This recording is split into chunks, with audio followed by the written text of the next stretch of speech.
Good morning. I think I've greeted about everybody, but those who I've missed, good morning. Lovely day, beautiful to be here. Lovely to be here. It's always a joy coming to church on a Sunday. Also the people watching online, I hope there's already a couple signed in. Welcome, and I hope you enjoyed with us. I'm going to start with a sign-up sheet for Pans of Bars for Friday, May 8th. For refreshments following the burial of Urban van Gerpen. Please have a church by noon on Friday. They ask for bars only, no cookies. If you're willing and able to help, just write your name down, please. I'm going to start here. Thank you.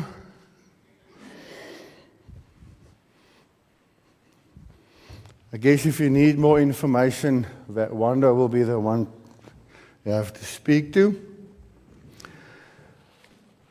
Let us start with the opening hymn. Can I call the praise team to the front, please?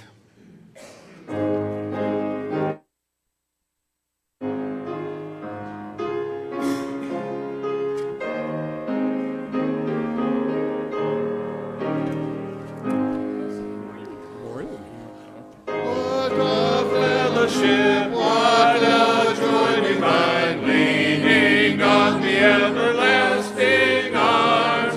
What a blessedness, what a peace of mind, leaning on the everlasting arms. Leaning, safe and secure from all alarms. Leaning on the everlasting arms. Oh, how sweet to walk in this pilgrim way, leaning on the everlasting arms. Oh, how bright the path grows from day to day, leaning on the everlasting arms. Leaning on Jesus, safe and secure from all alarms. Leaning on Jesus, leaning on the everlasting arms. What have I to dread? What have I to fear? Leaning on the everlasting arms. I have blessed peace with my Lord so near, leaning on the everlasting arms. Leaning on Jesus, safe and secure from all alarms. Leaning on Jesus, leaning on the everlasting arms.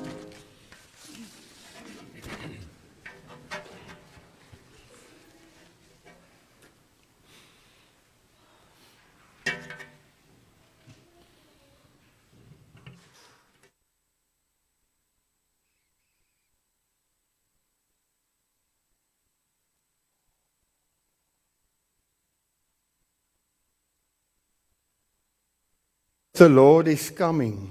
When your plunder will be divided among you, I will gather all the nations to the Jerusalem to fight against it. The city will be captured, the houses ransacked. Half of the city will go into exile. On that day there will be no light, no cold or frost. Let us praise the Lord that we'll be safe from that.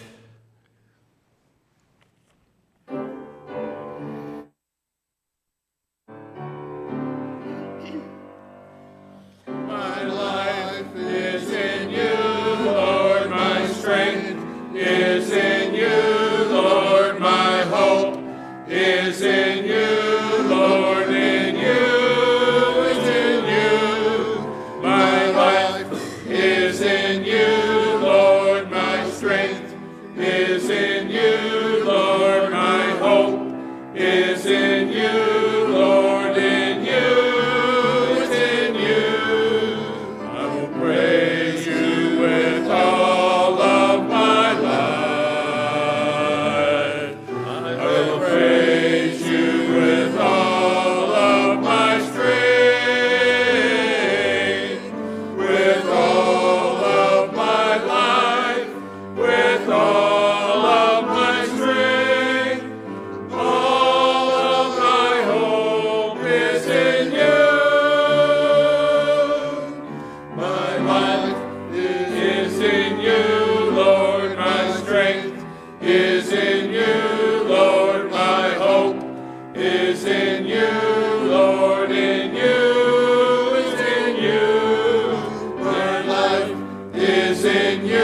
Lord, my strength is in you, Lord, my hope is in you, Lord, in you, it's in you, in you.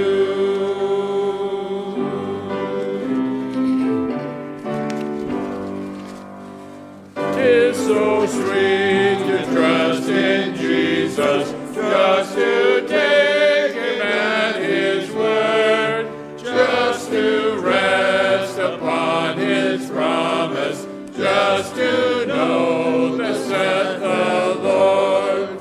Jesus, Jesus, how I trust him, how I proved him o'er and o'er. Jesus, Jesus, precious Jesus, oh, for grace to trust him more. Oh, how sweet to trust in Jesus, just to trust his cleansing blood, just in simple faith to plunge me neath the healing cleansing flood. Jesus, Jesus, how I trust him, how I proved him o'er and o'er. Jesus, Jesus, precious Jesus, oh, for grace to trust him more. Yes, 'tis sweet to trust in Jesus, just from sin and self to cease, just from Jesus simply taking life and rest and joy and peace. Jesus, Jesus, how I trust him, how I proved him o'er and o'er. Jesus, Jesus, precious Jesus, oh, for grace to trust him more. I'm so glad I learned to trust him, precious Jesus, Savior, friend, and I know that thou art with me, wilt be with me to the end. Jesus, Jesus, how I trust him, how I proved him o'er and o'er. Jesus, Jesus, precious Jesus, oh, for grace to trust him more.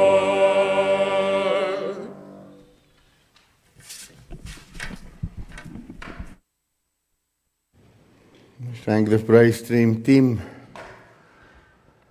Can we ask the children to come to the front, please?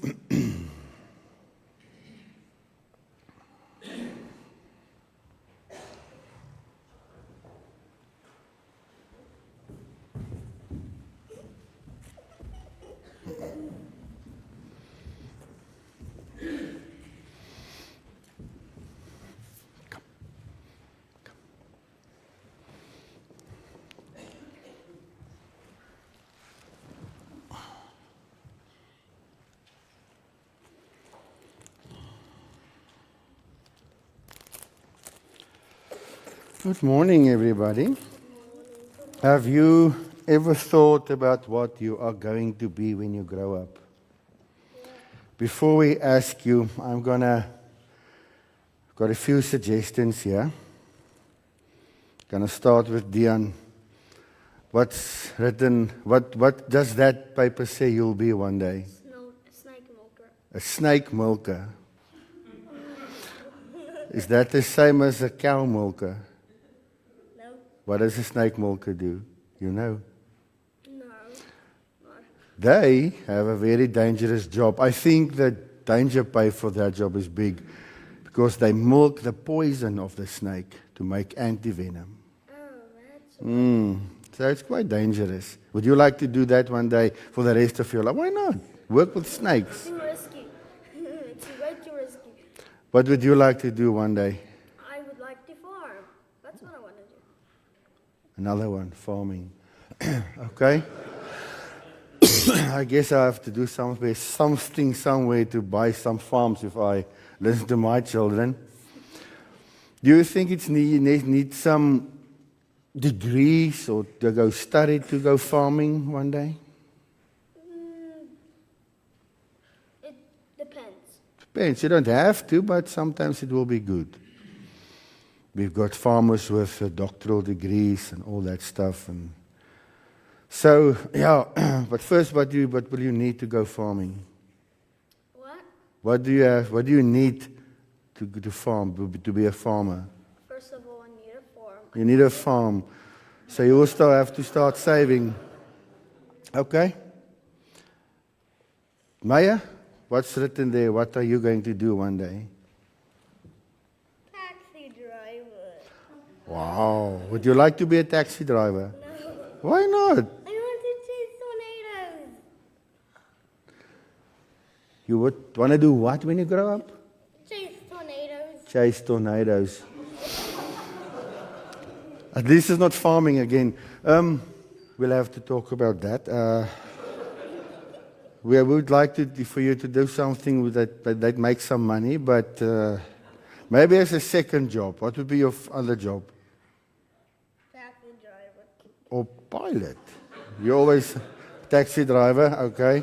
I will become a pilot and fly to Then I don't think you'll be living in Belmont, because you won't be have a lot of jobs to do in Belmont. I will be flying to Oklahoma to see those tornadoes and get a TV You want to fly to Oklahoma to see the tornadoes there. Oh. and chase them.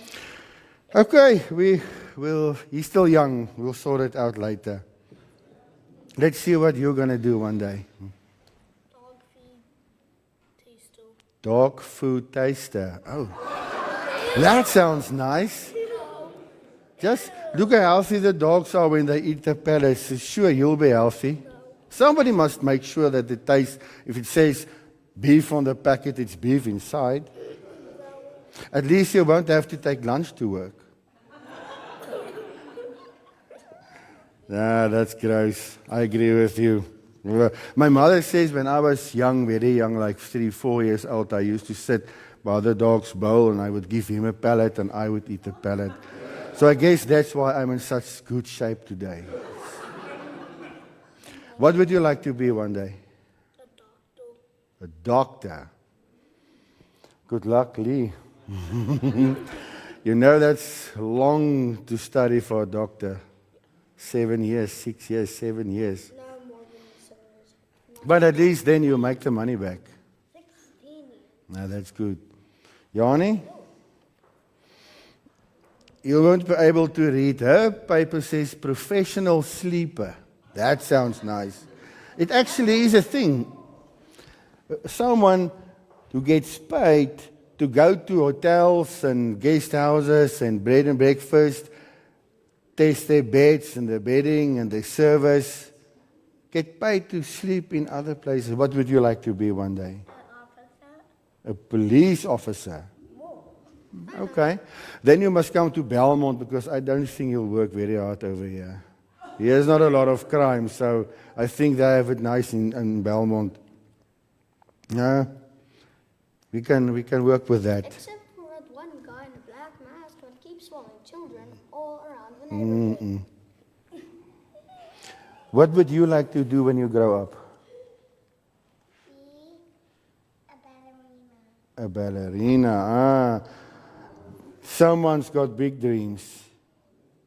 Have you seen the movies about ballerinas?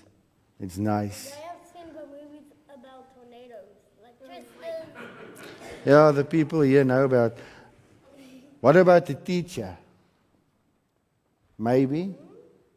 No, not teacher.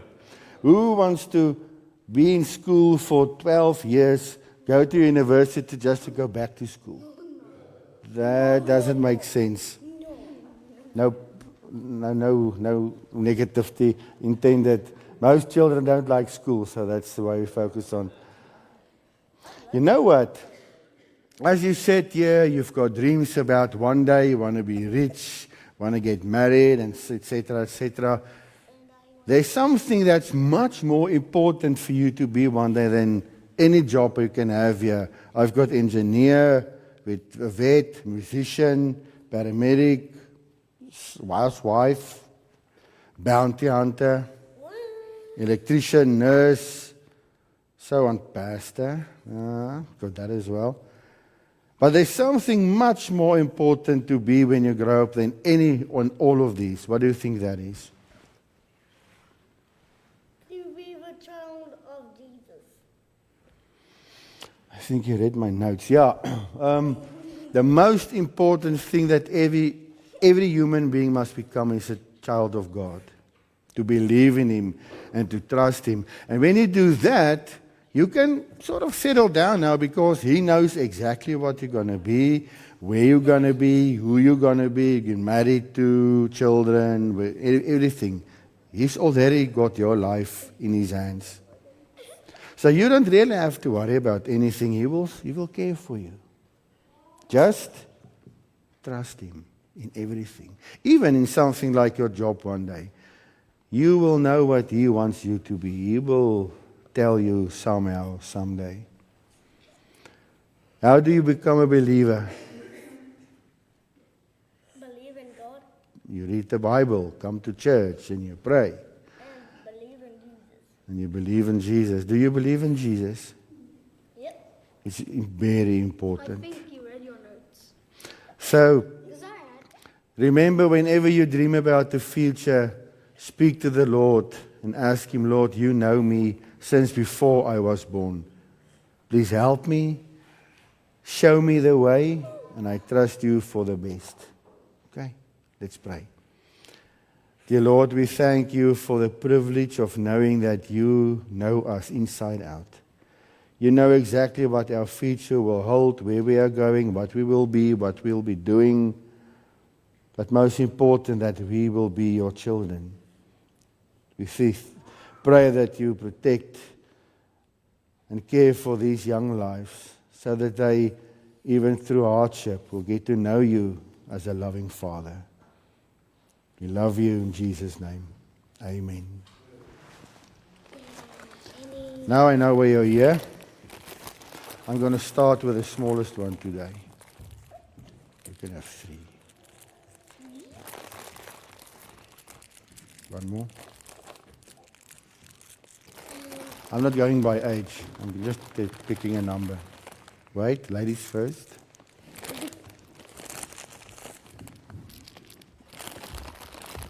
And It's sliding down. you can have one of these. Thank you. Feels like summer is close today.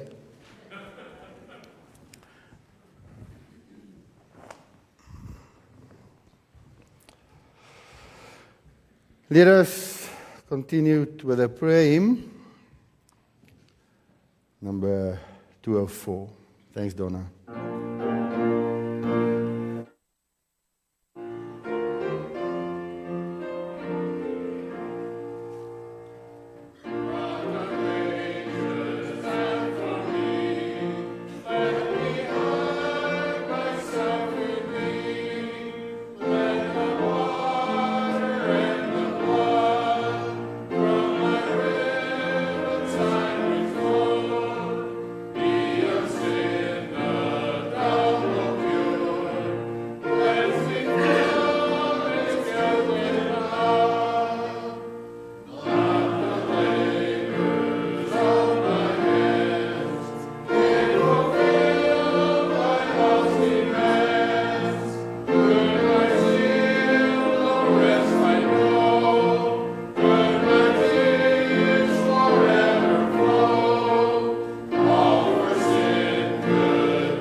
You had received the bulletin this morning. Do we have any other prayer or praise requests except for these on the bulletin? Yes, my mother-in-law was diagnosed with breast cancer, Marcia. Maureen.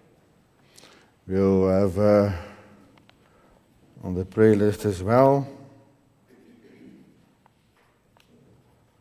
And good luck to the family. It's never good to hear that news. Anybody else? Yes. Keep the family of Peggy Wirtz in our thoughts. She passed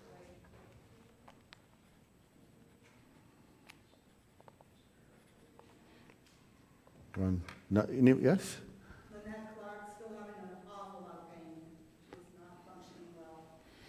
And I think we can praise for Lou. That's so much better. Lou is getting better. Yeah. She's so good that she doesn't sleep at night. So because of all the sleep she had in hospital, probably. No, we'll keep that in mind. We praise for Lou's improvement. Praise for Stephen Clark being ordained. Oh yes, I've read about that.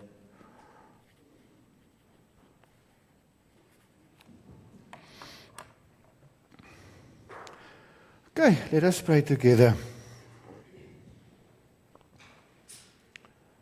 Dear Lord, when we come before your face, before your throne, we know that we are so undeserving. We are full of sin and doubt and unbelief every day. And while your mercy and your goodness and your love upon us can even be overpowering in the sense that it never stops, there's always enough. When we as human beings come to you and we sin and we doubt and we wonder and we ask why.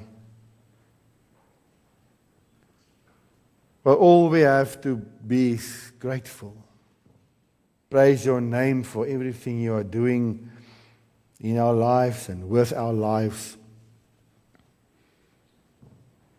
So when we look at our lives in the past and we see your working, your hand in everything that has happened, then we must acknowledge we would have been nothing without you. Even through hardship, we felt you. And we realize today that if it wasn't for your help and love and care in difficult times, we would have been broken. But we are never broken. Because your Son was broken on the cross, so we can live. So we pray that you open our eyes and really look and search for your hand so we never have to doubt. We bring everybody before you. We've been mentioned now, even those on the bulletin, with sickness and hardship and pain. And pray that you will be with them, that you will give them strength, even if it's your will, health. But above all, that they will realize that you work even through sickness and pain. We praise you for good news, for improvement. Pray that it will always still keep improving. We thank you that we can be part of your children. Always, always depend on you. We thank you for your word. We thank you that we can read it in a language we understand. And when we listen to it today, we pray that you will give us each and every one a clear message.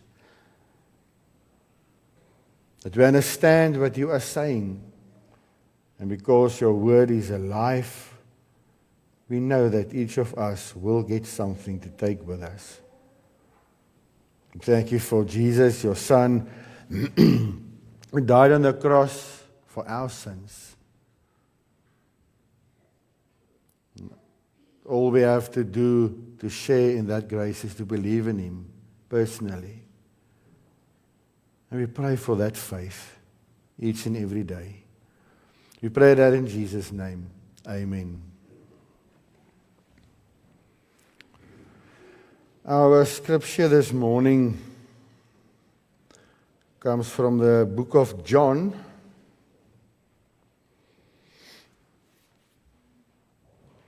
The 20th chapter.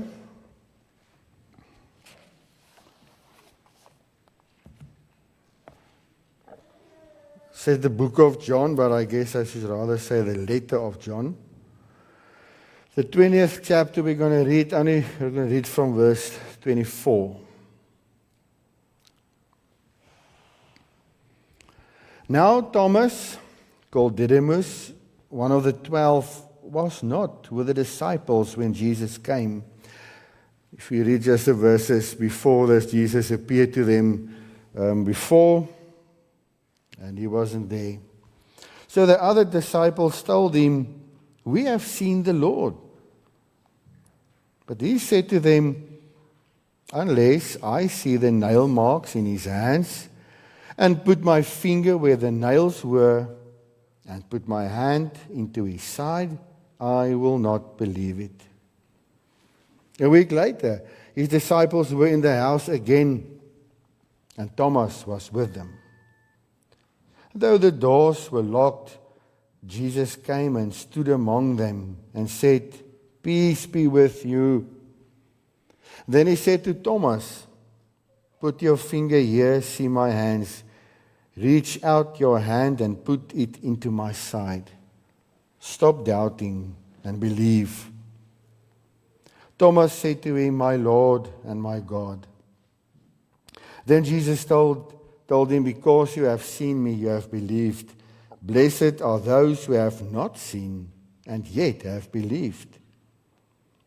Jesus did many other miraculous signs in the presence of his disciples, which are not recorded in this book. But these are written that you may believe that Jesus is the Christ, the Son of God, and that by believing you may have life in his name. Only going to read up to here. Our focus is only the Lord's words, the last 4 words of verse 27. Stop doubting and believe. And today we're going to look at the verse from another angle. One of the greatest gifts, brothers and sisters, of life is when God gives a child. When a baby is born, even before that, when we hold this little life in our hands, or before that we think about what's coming, we wonder, who will this child become? What will their future be like? What will they do one day? We have hopes, we have dreams. We want our children to grow, to succeed, and to live meaningful lives. But as time goes on, something can quietly creep in. Doubt. Will my child make it? Will they succeed? What if they fall? And without realizing it, we begin to speak words of fear instead of words of faith. We may even lower our expectations to become a little bit more negative about the future. And we see that often.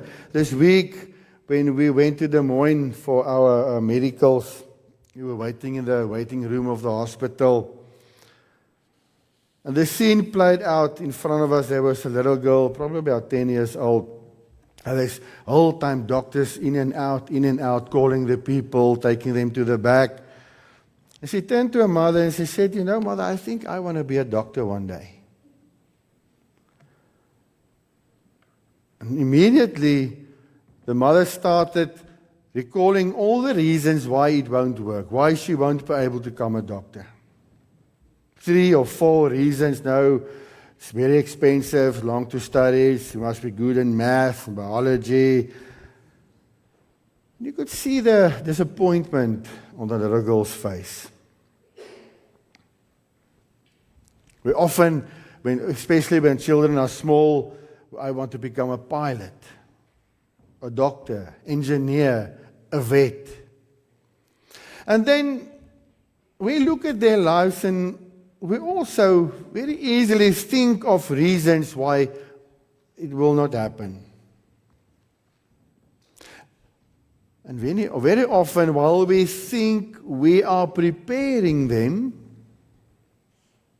we may very possibly break a spirit that can overcome any obstacle that life throws them.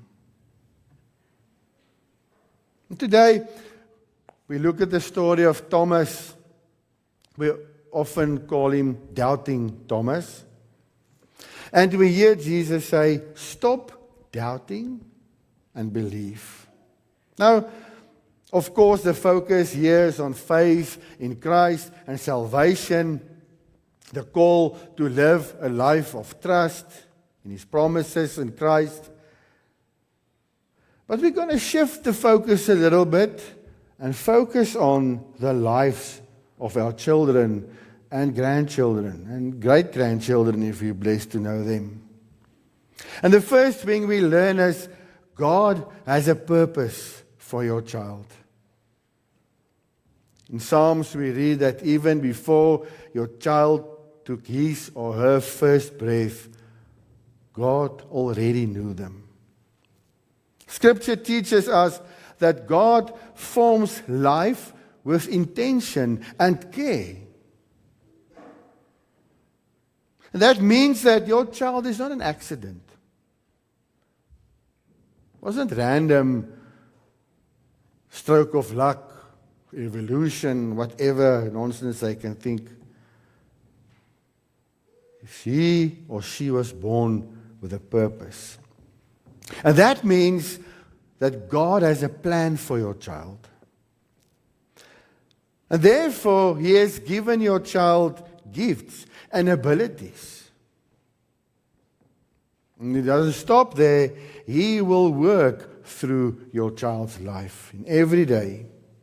And we understand that when you look at the farm fields around us, planting and growth. When a farmer plants the seed, he doesn't stand by the field every day and say, this will never grow.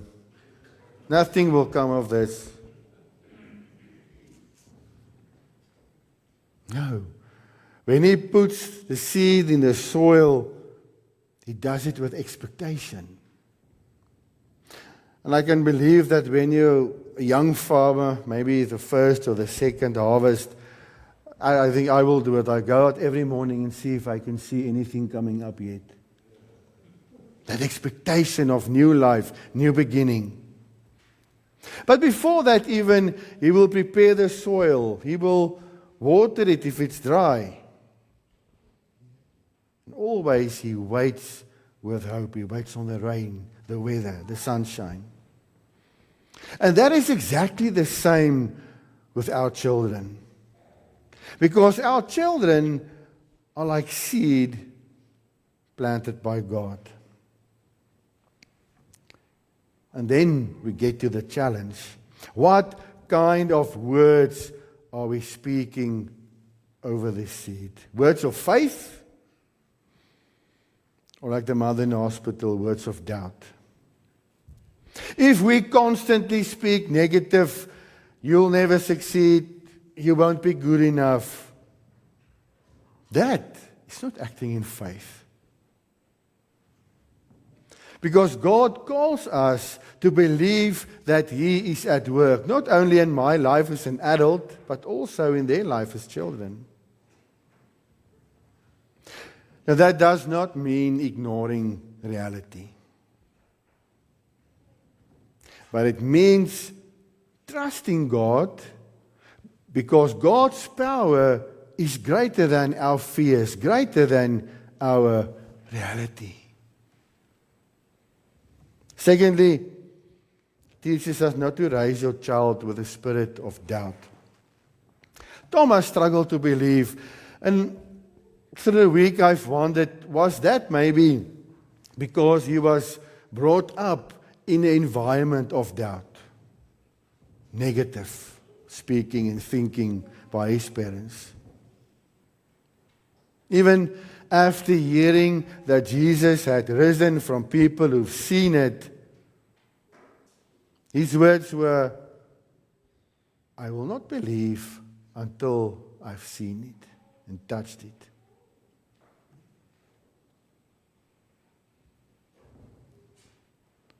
Jesus gently but firmly told him, stop doubting and believe. Now back to our situation. How often do we act like parents, or as Thomas, like parents? We may believe in God, but so often we doubt what God can do in our child. We see their weaknesses and we focus only on that. We compare them to others, usually the better ones, the faster ones, the stronger ones, the more clever ones in school. And then we become discouraged too quickly. And we look at earthly obstacles and we forget that anything can be overcome by faith and hard work. And in a small town like Belmont, we can understand that. Life can be tough. Opportunities are limited. We don't have big companies with lots of staff our children can go to work to. And yeah, we've got Fairway and the dollar store, but they cannot work there for their whole life. Opportunities are limited. Resources are fewer. The future can be uncertain. And it's so easy to pass that mindset on to our children. And we are stuck in a cycle of negativity, doubt. I cannot do it. But here's the truth. A child raised in an atmosphere of doubt will struggle to believe in themselves and even in God's calling. Because our words matter. When a child dreams, do we encourage them or do we shut them down? And when they fail and failure will come, do we build them up or tear them down? And when they try again, do we support them to stand up and try again or discourage them? Don't worry, it's not use it.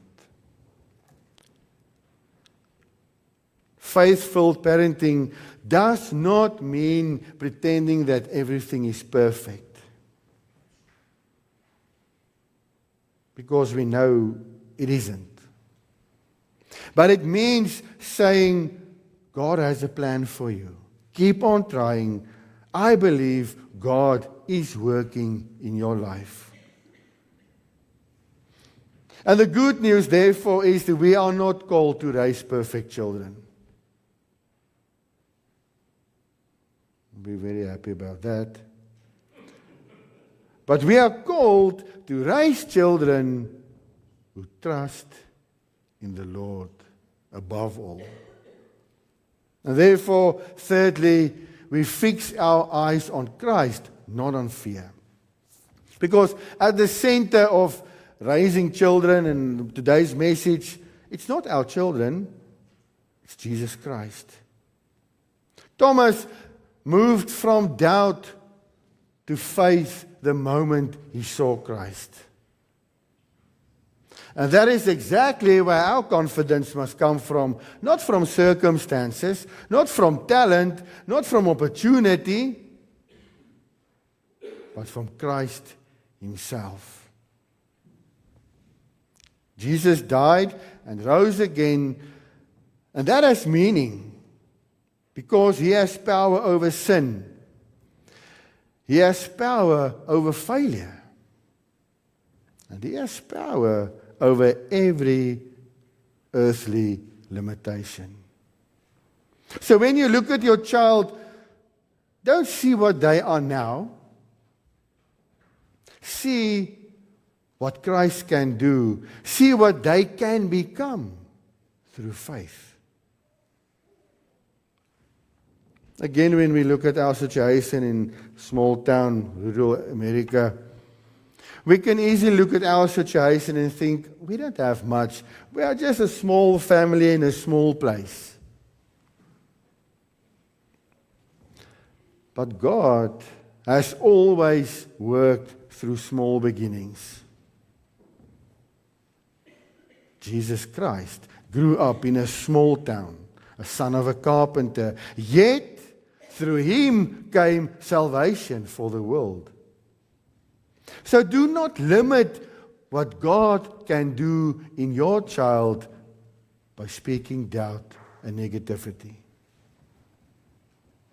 Because our jobs are not to control their future. Our job is to point them to Christ, to pray for them, encourage them, and walk with them. And when they fall, help them up. Help them to go try again. And trust that Christ will do the rest. So how do we live all this out as parents, grandparents, great-grandparents, friends, family, members of the church? We're all together in this. It takes a village to raise a child.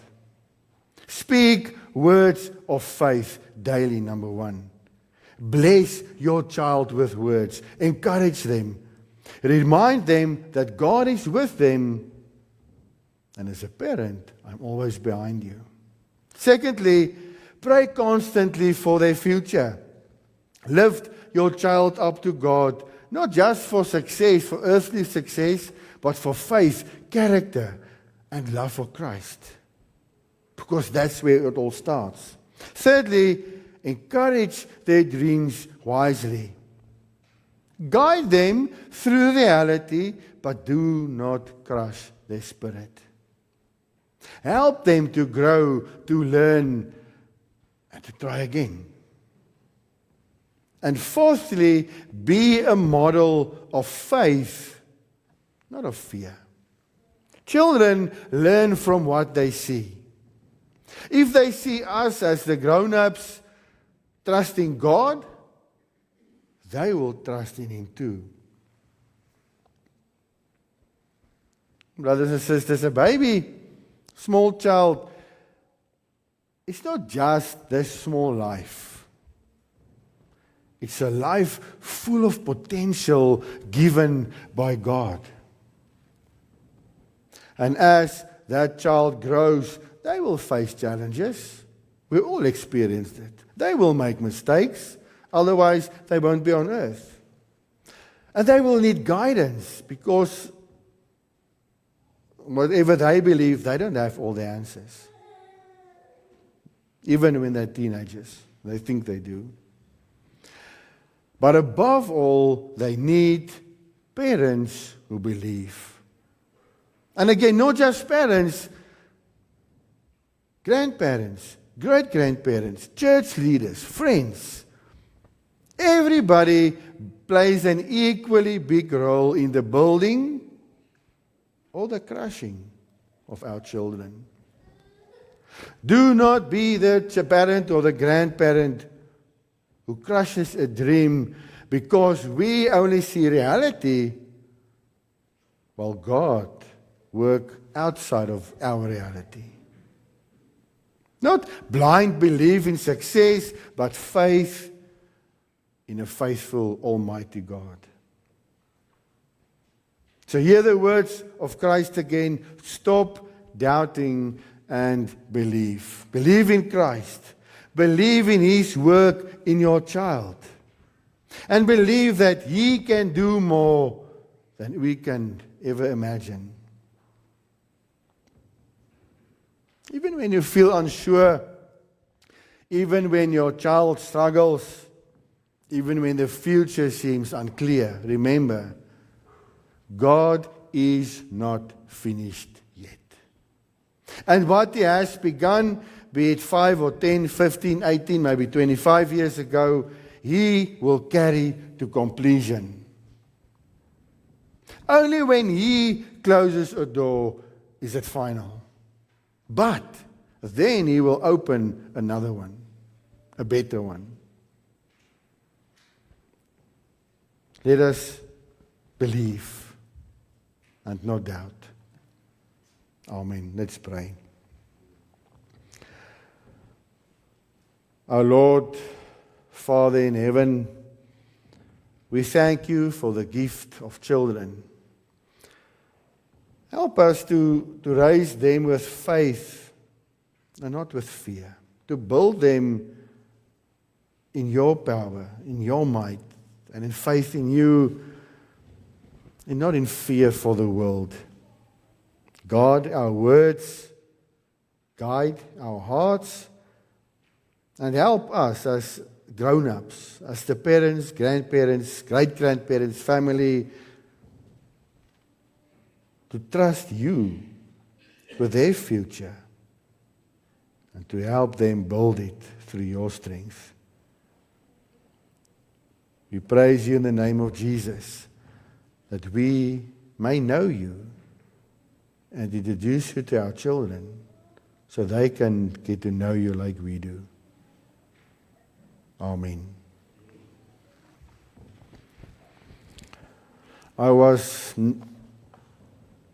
My attention was pulled to the fact that I usually say Amen, and someone asked me, but why don't you say Amen? Why is it Amen? And I realized that in English we use both. So just to satisfy everybody, I'll say Amen. I said sometimes I say Amen, but it means the same. Amen is actually the same as in Afrikaans. In English in South Africa, it's always Amen. So it would be nice to think in Afrikaans one word at a time. Amen. Let us sing our responsive hymn, number 349, Trust and Obey, verses 1 to 4.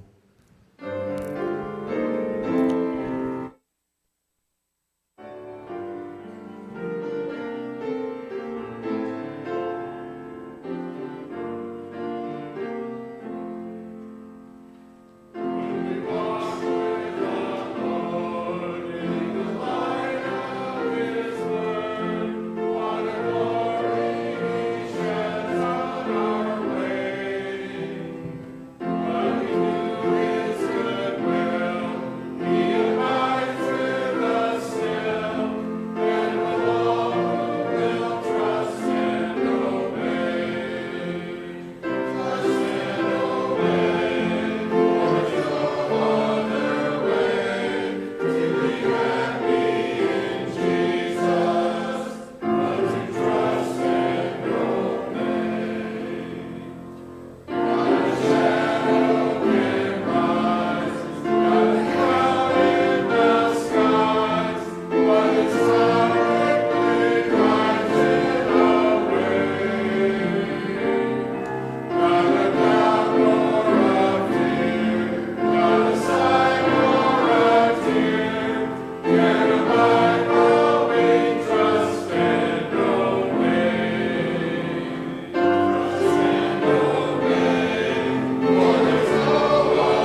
ask the deacons to come to the front, please, for the offering.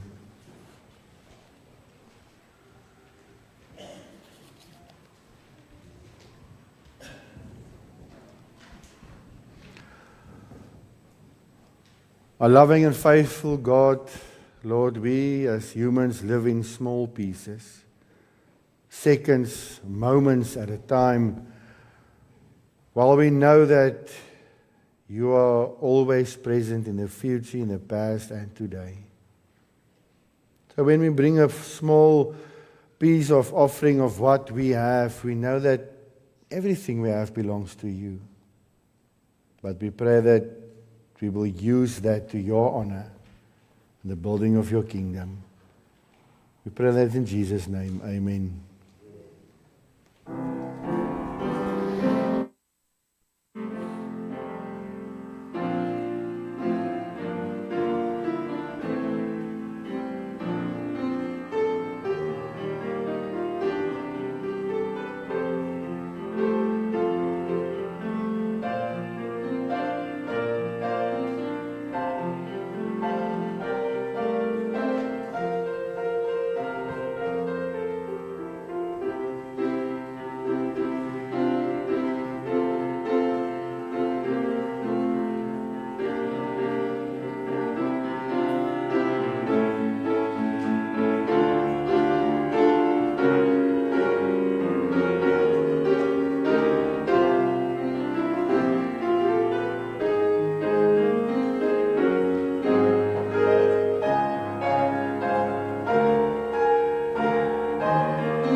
If we quickly look at the week's happenings, we've all received the bulletin in the front, the back.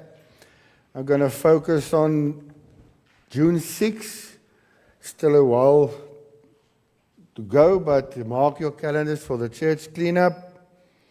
Please let Joel know if you are to help with the project. And then, apparently, again for us, it's a new thing, the school that closes at the end of May for the summer break, and then it's the VBS. The end of the school year in South Africa happens in December to January, so we'll see. This is something new for us. But remember the dates of 19th to 23rd of July for the Vacation Bible School, the midweek study this Wednesday night, and the birthdays this week. The 6th, Emily Griffin, 7th, Wanda Basner, and the 9th, Darla Goman and Lee Jazz. happy birthday for the week coming. Hope you all have a wonderful week. And Gary also just want to say something. Just a few notes from what's going on with our call. We worked for a few days with Pastor Rian, looking for the best health insurance for everybody involved. That took a few days. We've been working on the call and making a few changes there from what we had on the last one. Come up with a salary, and so we have been working with Pastor Rian and telling him what's going on, and he's been working with us. And we have not issued him the call, but we're going to have a quick consistory downstairs to approve it. Then the ARC has to approve it, look at it over. They got to get over it. So ordination and installation, he has told us that he will accept our call unless there's something really, really strange in it.